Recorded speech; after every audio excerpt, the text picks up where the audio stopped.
बिस्मिल्लाहिर्रहमानिर्रहीम। Dear students, आज हम फर्स्ट ईयर फिजिक्स के चैप्टर नंबर 1 मेजरमेंट का पहला टॉपिक शुरू कर रहे हैं। पहला टॉपिक है फिजिकल क्वांटिटीज। फिजिकल क्वांटिटीज के बारे में आप पहले भी पढ़ चुके हैं कि फिजिकल क्वांटिटीज क्या होते हैं, इसको हम कैसे डिफाइन करते हैं और इसके टाइप्स क्या है। सबसे पहले हम इसको डिफाइन करेंगे, उसके बाद इसके टाइप्स और एग्जांपल्स की तरफ जाएंगे। तो स्टूडेंट्स, फिजिक्स का बुनियाद जो है इन्हीं क्वांटिटीज पे होता है और इन्हीं क्वांटिटीज को यूज करके हम फिजिक्स के लॉज जो है वो एक्सप्रेस करते हैं। फिजिकल क्वांटिटीज अगर हम डिफाइन करते हैं तो सिंपल वर्ड्स में इस तरह डिफाइन करेंगे, all measurable quantities are known as physical quantities. Quantities के बहुत से एग्जांपल्स हैं। फॉर एग्जांपल, बोर्ड पे मैं दिखा रहा हूं, यहां पे मेरे साथ मास, लेंथ, वॉल्यूम, वेलोसिटी एक्सेट्रा चंद एग्जांपल्स मैंने यहां पे लिखे हैं। इन्हीं क्वांटिटीज को हम मेजर करते हैं। फॉर एग्जांपल, अगर हम किसी चीज का मास करते हैं तो मास के लिए लेबोरेटरी में हम फिजिकल बैलेंस का इस्तेमाल करते हैं और फिजिकल बैलेंस पे इसकी मेजरमेंट करते हैं। फिजिकल बैलेंस हमें देता है मास का मैग्नीट्यूड। सपोज करते हैं कि मास का मैग्नीट्यूड जो है वो आपको 6 kg मिल रहा है, तो 6 kg एक्चुअली ये मैग्नीट्यूड कहलाता है मास का। और ये मास जो मेजर कर रहे हैं ये एक फिजिकल क्वांटिटी है। अब इसके मैग्नीट्यूड के अंदर अगर हम देखें तो आपको नजर आता है एक नंबर और एक यूनिट, यानी एक नंबर के साथ मैंने यूनिट को लगाया है। इसको हम क्या कहते हैं? मैग्नीट्यूड। तो यहां से मैग्नीट्यूड का डिफिनीशन भी आपको क्लियर हो गया कि मैग्नीट्यूड क्या होता है। मैग्नीट्यूड हम डिफाइन करते हैं सिंपल वर्ड्स में इस तरीके से, number with a proper unit is known as magnitude.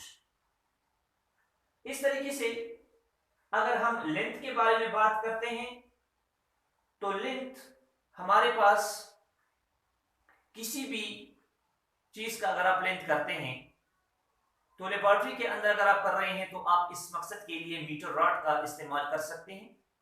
For example, आपने लेंथ जो है वो मेजर किया और लेंथ जो है आपको मिल रहा है suppose 6 metre.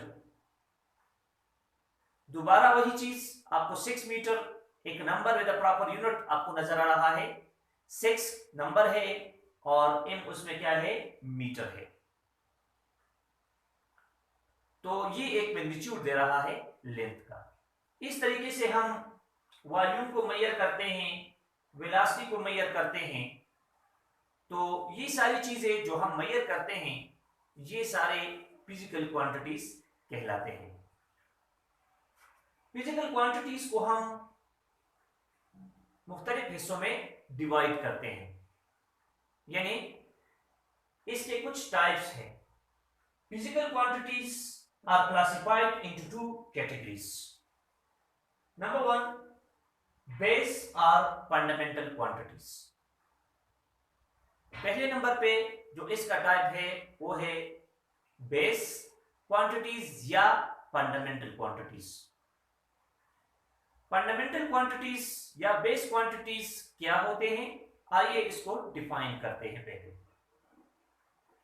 Base quantities are those quantities which cannot be defined in terms of other physical quantities. are the minimum number of those physical quantities in terms of which other physical quantities can be defined are called base or fundamental quantities. यानी base quantities ऐसी quantities हैं जिसको हम other units में या other quantities की शक्ल में यानी अदर क्वांटिटीज की शक्ल में इसको डिफाइन नहीं कर सकते। यानी ये तकरीबन तादाद में मिनिमम नंबर यहां पे यूज हुआ है, ये तादाद में 7 क्वांटिटीज है जिसको हम अदर क्वांटिटीज की शक्ल में डिफाइन नहीं कर सकते। फिजिकल क्वांटिटीज का ये टाइप बेस यानी फंडामेंटल क्वांटिटीज क्या है, जिस तरह दूसरी डिफिनेशन के अंदर आपको नजर आ रहा है, the minimum number of those physical quantities in term of which other physical quantities can be defined. यानी ये मिनिमम नंबर ऑफ क्वांटिटीज हैं जिनके जरिए हम और फिजिकल क्वांटिटीज को डिफाइन कर सकते हैं। कौन कौन से है ऐसी क्वांटिटीज, तो वो तादाद में 7 है। यानी base quantities are 7 in numbers, namely length, mass, time, temperature, electric current, luminous intensity and amount of substance। ये 7 फिजिकल क्वांटिटीज जो है ये बेस क्वांटिटीज कहलाते हैं और इन्हीं की मदद से हम दूसरे फिजिकल क्वांटिटीज को डिफाइन कर सकते हैं, इन्हें उसको एक्सप्रेस कर सकते हैं। इस तरीके से हमारे पास अगर देखा जाए तो दूसरा टाइप भी है, that is derived physical quantities. Derived physical quantities क्या होते हैं, आइए इसको डिफाइन करते हैं। Those physical quantities in term of those physical quantities which are defined in term of base or fundamental quantities are called derived physical quantities। यानी ऐसी physical quantities जिसको हम डिफाइन कर सके in term of fundamental quantities, ऐसी quantities को हम derived quantities कहते हैं। For example speed, force, momentum, volume, pressure, work, weight, power, etc। यानी ये सारे जो यहां पे मैंने दे दी, ये सारे क्या है, ये डिराइव्ड क्वांटिटीज है। कैसे डिराइव्ड बनते हैं, फॉर एग्जांपल जब आप किसी चीज का स्पीड मालूम करते हैं, लेट्स से किसी बॉडी का जो स्पीड है वो हमारे पास बराबर है, स्पीड को हम सिंबल v के साथ रिप्रेजेंट करते हैं और ये बराबर सपोज करते हैं कि ये 3 मीटर पर सेकंड है। तो 3 मीटर पर सेकंड के अंदर अगर देखा जाए तो इसमें आपको कुछ यूनिट्स नजर आ रहे हैं, जिसमें आप देखते हैं कि मीटर पर सेकंड। मीटर पर सेकंड एक्चुअली क्या रिप्रेजेंट कर रहा है, ये एक यूनिट है किस चीज का, स्पीड का। लेकिन अगर गौर से देखा जाए तो मीटर जो है ये एक्चुअली यहां पे बेस क्वांटिटी लेंथ का यूनिट है और सेकेंड जो है ये हमारे पास टाइम, जो कि हमारे पास क्या है, एक बेस क्वांटिटी है, उसका यूनिट है। यानी दो बेस क्वांटिटीज के यूनिट्स का डिवीजन आपको नजर आ रहा है, यानी मीटर पर सेकेंड।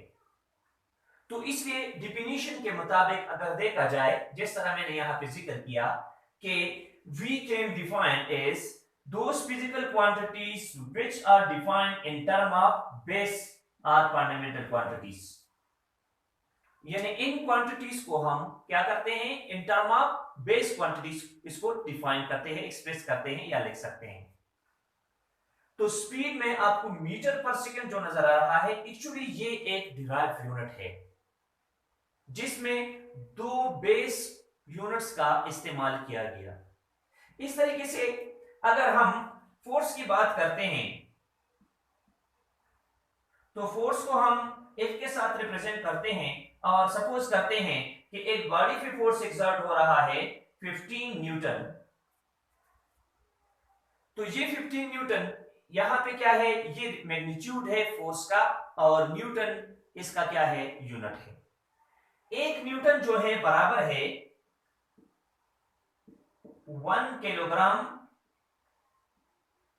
मीटर पर सेकेंड स्क्वायर, यानी एक्चुअली न्यूटन जो है क्या है, वो बराबर होता है किलोग्राम मीटर पर सेकेंड स्क्वायर के। अब किलोग्राम मीटर पर सेकेंड स्क्वायर को जब हम देखते हैं तो इसमें 3 बेस क्वांटिटीज के यूनिट्स का इस्तेमाल हुआ है। पहला इसमें क्या है, किलोग्राम, यानी मास के लिए हम इसको इस्तेमाल करते हैं यूनिट के तौर पे। मीटर लेंथ के लिए इस्तेमाल हो रहा है या डिस्टेंस के लिए। इस तरीके से सेकेंड स्क्वायर आपको नजर आ रहा है, तो सेकेंड स्क्वायर का मतलब है कि ये क्या है, ये टाइम का यूनिट है और उस पर स्क्वायर है। तो यहां से दोबारा आपको नजर आ रहे हैं कि 3 बेस क्वांटिटीज के यूनिट्स ने क्या कर दिया, आपको एक नया यूनिट दे दिया, एक डिराइव्ड यूनिट हमें मिल गया। तो 1 किलोग्राम मीटर पर सेकेंड स्क्वायर एक्चुअली क्या है, ये एक डिराइव्ड यूनिट है। फिजिकल क्वांटिटीज का जिस तरह मैंने पहले जिक्र किया कि फिजिकल क्वांटिटीज का इस्तेमाल फिजिक्स में हर जगह पे आपको नजर आएगा, इसलिए इसको डील करने का तरीका सीखना और इसको एक्यूरेट मेजर करना बहुत जरूरी है। एक्यूरेटली मेजरमेंट से आपको जो फाइनल रिजल्ट मिलता है तो फिर उसमें अनसर्टेनिटी क्या होती है, वो कम होती है और एक्यूरेसी उसमें ज्यादा होती है। तो ये जरूरी है कि फिजिकल क्वांटिटीज को हमने क्या करना है, इसको कंप्लीटली एक्यूरेटली मेजर करना है। तो जी क्या थी हमारे पास फिजिकल क्वांटिटीज के बारे में कुछ बातें थी जो आपके बुक में डिस्कस थी।